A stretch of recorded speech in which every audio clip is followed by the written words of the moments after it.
Hello hi welcome back to miracle life with Rekha Sri channel. எல்லாருக்கும் advance Deepavali நல்வாழ்த்துக்கள்.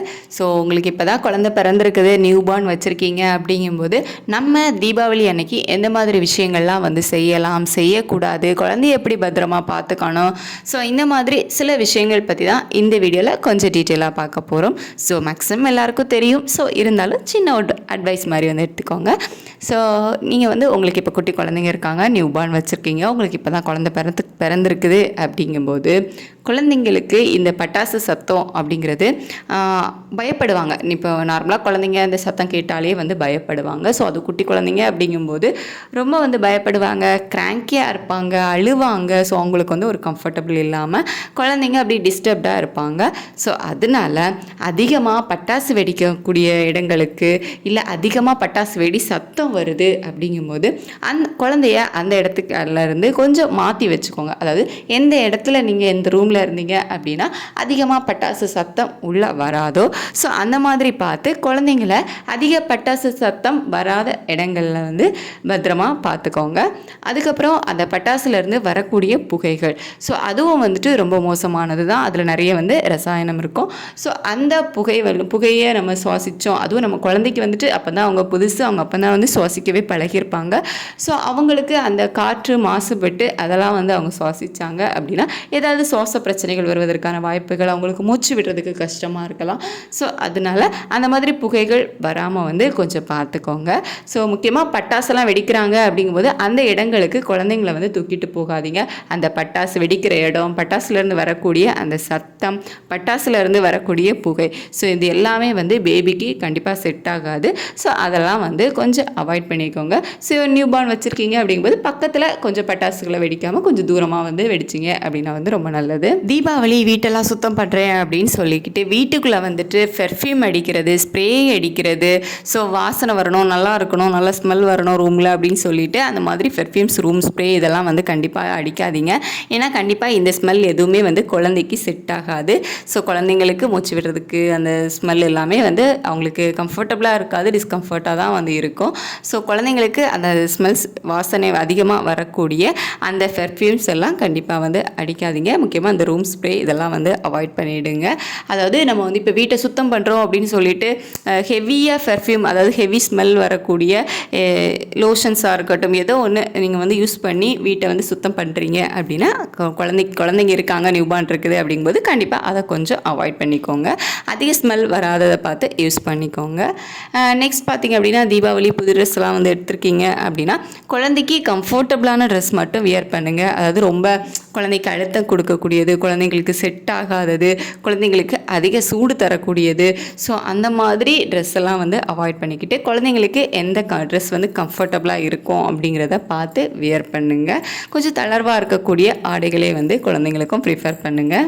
Next Deepavali ஸ்வீட்டெல்லாம் செஞ்சுருக்கேன் அப்படின்னு சொல்லிக்கிட்டு சும்மா குழந்தைங்களுக்கு அதெல்லாம் டேஸ்ட் பார்க்குறதுக்கு, அப்போ டேஸ்ட் பார்க்கட்டும் அப்படின்னு சொல்லிட்டுலாம் கண்டிப்பாக கொடுக்காதீங்க. அதாவது புதிய உணவுகள் ஆகட்டும், ஏதோ ஒன்று நீங்கள் குழந்தைக்கு புதுசாக ட்ரை பண்ணுறீங்க அப்படின்னா கண்டிப்பாக டாக்டர்கிட்ட கேட்டுட்டு அவங்க அட்வைஸ் படி ஃபாலோ பண்ணுங்கள். ஏன்னா குழந்தைங்க ரொம்ப குட்டி குழந்தைங்க, திடீர்னு நீங்கள் கொண்டு கொடுக்கும்போது குழந்தைங்களுக்கு கண்டிப்பாக அதெல்லாம் செட் ஆகாது. நீங்கள் வீட்டில் இப்போ தீபம்லாம் ஏற்றுறீங்க அப்படின்னா தீபம் ஏற்றக்கூடிய டைமில் ஜன்னல் எல்லாம் திறந்து வச்சுக்கோங்க. ஏன்னா அந்த புகைகள் அப்படியே ரூம்குள்ளே அடைஞ்சிருக்கும். ஸோ அதுவும் குழந்தைங்களுக்கு சுவாசிக்கிறதுக்கு கஷ்டமாக இருக்கும். ஸோ நீங்கள் ஜன்னல்லாம் திறந்து வச்சிட்டிங்க அப்படின்னா அந்த புகைகள் வெளியே போயிடும், குழந்தைங்களுக்கும் ப்ரீத் பண்ணுறதுக்கு ஈஸியாக இருக்கும். ஸோ தீபம் ஏற்றும் போது ஜன்னல், கதவு இந்த மாதிரி உள்ளதை திறந்து வச்சுக்கோங்க. அதுக்கப்புறமா தீபாவளி வீட்டுக்கு நிறைய கெஸ்ட் வர வைக்கணும் அப்படின்னு சொல்லிட்டு நிறைய பேரை வர வைக்காதீங்க. ஏன்னா அவங்க இன்னும் நிறைய இடத்துக்கு போயிட்டு வரலாம். ஸோ அதெல்லாம் குழந்தைங்களுக்கு ஈஸியாக இன்ஃபெக்ஷன்ஸ், அதாவது தொற்று ஏற்படுறதுக்கு வாய்ப்புகளை கொடுக்கும். குழந்தைங்களோட உடம்பு ரொம்ப சென்சிட்டிவாக இருக்கும். ஸோ அவங்க இப்போ தான் ஒன்றொன்றுக்கா பழக ஆரம்பிச்சிருப்பாங்க. ஸோ அந்த டைமில் இப்படி நிறைய கெஸ்ட்டெல்லாம் வீட்டுக்கு வந்தாங்க அப்படின்னா அவங்கக்கிட்ட இருந்து எல்லார்ட்டருந்தும் வரோம் அப்படிங்கிறது இல்லை, நமக்கு தெரியாது இல்லை அவங்க வெளியே எங்கே போயிட்டு வராங்க, என்ன ஏது அப்படின்னு சொல்லிட்டு. ஸோ அந்த மாதிரி நிறைய கெஸ்ட் வீட்டுக்கு வர, அதாவது இப்போது என்ன பண்ணுவாங்க அப்படின்னா மத்தியானம் நம்ம நல்லா சமைப்போம், கறியெல்லாம் எடுத்து எல்லாருக்குமா சமைச்சு எல்லாரையும் வர வச்சு சாப்பாடு கொடுக்குறது. ஸோ அப்படி வீட்டுக்கு வரவங்க எல்லாருமே என்ன பண்ணுவாங்க அப்படின்னா குழந்தைங்க இருக்காங்க அப்படின்னா குழந்தைங்களையும் தூக்குவாங்க. ஸோ அது நியூ பார்னுக்கு கண்டிப்பாக செட் ஆகாது, ஏதாவது இந்த மாதிரி தொற்றுக்கள் ஏற்படுறதுக்கு வாய்ப்புகளை வந்து கொடுக்கும். ஸோ அந்த மாதிரி உள்ளதை நியூபார்ன் இருக்காங்க அப்படின்னா அதிகமாக கெஸ்ட்டை வீட்டுக்கு வர வைக்கிறத வந்து அவாய்ட் பண்ணிக்கோங்க. அதே மாதிரி குழந்தைங்க, இப்போ வீட்டு பக்கத்தில் இருக்கக்கூடிய குழந்தைங்க எல்லாருமே வந்துட்டு அவங்க நியூபார்னை வந்து தூக்குறாங்க அப்படிங்கும்போது அன்னைக்கு மட்டும் அதை கொஞ்சம் அவாய்ட் பண்ணிக்கிட்டீங்க அப்படின்னா வந்து நல்லது. ஏன்னா குழந்தைங்க வந்து நம்ம சொன்னாலும் கேட்க மாட்டாங்க, அவங்க பாட்டுக்கு பட்டாசெல்லாம் வந்து கையில் எடுத்திருப்பாங்க. அதுக்கப்புறம் அவங்க வந்து ப்ராப்பராக வந்து கையெல்லாம் கழுவியிருப்பாங்களா அப்படிங்கிறது வந்து நமக்கு தெரியாது. ஏன்னா அவங்க கையில் வந்துட்டு அந்த பட்டாசில் உள்ள அந்த கெமிக்கல்ஸ் அதெல்லாம் வந்து இருக்கிறதுக்கான வாய்ப்புகள் வந்து இருக்குது. ஸோ அதெல்லாம் அவங்க தொட்டுட்டு குழந்தைங்கள தூக்குனாங்க அப்படின்னா அது மூலமாக நம்ம நியூபார்ன், அதாவது இப்போ தான் வந்து வந்திருக்காங்க உலகுக்கு, அவங்க வந்துட்டு அவங்களோட ஸ்கின் வந்து ரொம்ப சென்சிட்டிவாக இருக்கும். ஸோ அந்த மாதிரி அந்த கெமிக்கல்ஸ் எல்லாம் குழந்தையோட உடம்புல படும்போது அவங்களுக்கு ஏதாவது ஸ்கின் ப்ராப்ளம்ஸ் இந்த மாதிரி வர்றதுக்கான வாய்ப்புகளை வந்து கொடுக்கும். ஸோ குழந்தைங்கள வந்து எப்போவுமே நம்ம வந்து தூக்கக்கூடாது அப்படின்னு வந்து சொல்லக்கூடாது. இருந்தாலும் கொஞ்சம் பாதுகாப்பாக வச்சுக்கிறது வந்து நல்லது. ஸோ வெளியெல்லாம் எடுத்துகிட்டு போயிட்டு அந்த பட்டாசில் உள்ள அந்த கெமிக்கல்ஸ் வந்து நியூபார்ன் மேலே படுற மாதிரி அந்த பட்டாசு பக்கத்தில் வந்து குழந்தைகளை வைக்கிறது, ஸோ இதெல்லாம் வந்து கொஞ்சம் அவாய்ட் பண்ணிக்கோங்க. நியூ பார்ன் மட்டும் இல்லை, நியூ மாம்ஸும் வந்து ரொம்ப பாதுகாப்பாக இருக்கணும். ஸோ உங்களோட உடம்பு ரொம்ப முக்கியம். நீங்கள் வந்து ஹெல்த்தியாக இருந்தால் தான் உங்களோட நியூ பார்னையும் வந்து பார்த்துக்க முடியும். ஸோ நீங்களும் வந்து நல்ல ஹெல்த்தியான உணவுகள் வந்து எடுத்துக்கோங்க. அதிகம் உடம்புக்கு சூடு தராத உணவுகள் வந்து எடுத்துக்கோங்க. மோர், பால், கீரை, கஞ்சி இந்த மாதிரி உள்ளதெல்லாம் வந்து உடம்புக்கு ரொம்ப நல்லது. ஸோ அந்த மாதிரி உணவுகள் வந்து எடுத்துக்கோங்க.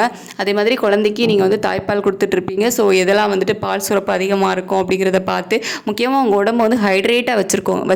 பால் கொடுக்குறீங்க குழந்தைக்கு அப்படின்னாலே உடம்பு வந்து நீரேற்றமாக இருக்கணும். அதாவது டீஹைட்ரேட் ஆகாமல் உடம்பு வந்து எப்போவுமே நீரேற்றமாக தான் வந்து இருக்கணும். ஸோ அதுக்கு வந்து கண்டிப்பாக நீங்கள் வந்து நீர் வந்து அதாவது தண்ணி வந்து அதிகமாக குடிங்க. அதே மாதிரி சூப் குடிக்கலாம், மோர் குடிக்கலாம். ஸோ இதெல்லாமே வந்து உடம்பு ஹைட்ரேட்டாக வச்சுக்கிறதுக்கு ரொம்பவே ஹெல்ப் பண்ணும். தாய்ப்பால் சுரக்கிறதுக்கும் ரொம்பவே ஹெல்ப் பண்ணும். தீபாவளி ஸ்பெஷல் அப்படின்னு சொல்லிட்டு அதிகமாக வேலை செய்கிறது, அதிகமாக கிச்சனில் வந்து நின்றுட்டே இருக்கிறது, ஸ்வீட் செய்கிறது, இந்த மாதிரி உள்ளதெல்லாம் கொஞ்சம் அவாய்ட் பண்ணிக்கோங்க. ஸோ உங்களால் ஈஸியாக என்ன பண்ண முடியுமோ அந்த மாதிரி வேலைகளை பண்ணுங்கள். அதிக வேலை சுமைகளை வந்து நீங்கள் பண்ணாதீங்க. ஏன்னா நீங்கள் வந்து ப்ரெஷர் ஆனீங்க அப்படின்னா கண்டிப்பாக குழந்தைய வந்து பாதுகாப்பாக பார்க்க முடியாது. ஸோ குழந்தைய நம்ம ஃப்ரீயாக பார்த்துக்கணும், குழந்தைய நல்லா பார்த்துக்கணும் அப்படின்னா நம்ம வந்து ரிலாக்ஸ்டாக ஃப்ரீயாக இருக்கணும். ஸோ இந்த ஒரு தடவையும், அதாவது உங்களுக்கு நியூ பார்ன் இருக்காங்க அப்படிங்கும்போது நெக்ஸ்ட் டைம் நம்ம பார்த்துக்கலாம் அப்படின்னு சொல்லிட்டு இந்த தடவை கொஞ்சம் சிம்பிளாக வந்து டிஷ்ஷஸ் எல்லாமே வந்து பண்ணுங்கள். வீட்டில் பெரியவங்க இருந்தாங்க அப்படின்னா வந்து ஓகே. மற்றபடி நீங்கள் தனியாக பண்ணுறீங்க அப்படிங்கும்போது ரொம்ப சிம்பிளாக உங்களால் என்ன முடியுமோ அந்த மாதிரி பண்ணி உங்களையும் நல்லா பார்த்துக்கோங்க, உங்களோட குழந்தைய வந்து நல்லா பார்த்துக்கோங்க. ஸோ 2 பேருமே சேஃபாக இருக்கிறது ரொம்ப ரொம்ப முக்கியம். அதே மாதிரி அம்மாவோட ரெஸ்ட்டும் ரொம்ப ரொம்ப முக்கியம். குழந்தைங்க வந்து எப்போல்லாம் தூங்குறாங்களோ அப்போல்லாம் வந்து நீங்களும் வந்து தூங்கி ரெஸ்ட் எடுத்துக்கோங்க. எனக்கு தெரிஞ்ச சில விஷயங்களே நான் உங்கள் கூட ஷேர் பண்ணியிருக்கேன். கண்டிப்பாக யூஸ்ஃபுல்லாக இருந்திருக்கும் அப்படின்னு நினைக்கிறேன். சேஃபாக தீபாவளி செலிப்ரேட் பண்ணுங்கள். ஸோ உங்களுக்கு தெரியும் உங்களோட கம்ஃபர்டபுள் எது, உங்கள் வீட்டில் சரௌண்டிங் வந்து எப்படி இருக்குது அப்படிங்கிறது எல்லாமே உங்களுக்கு மட்டும்தான் வந்து தெரியும். ஸோ உங்களுக்கு ஏற்ற மாதிரி, உங்களுக்கு சிச்சுவேஷன்ஸ்க்கு ஏற்ற மாதிரி உங்களோட தீபாவளியை வந்து சூப்பராக செலிப்ரேட் பண்ணுங்கள். குழந்தையும் பாதுகாப்பாக பார்த்துக்கோங்க, நீங்களும் வந்து பாதுகாப்பாக இருங்க. நல்ல ஹெல்த்தியான ஃபுட்டு வந்து எடுத்துக்கோங்க. Once again happy Deepavali. Thank you.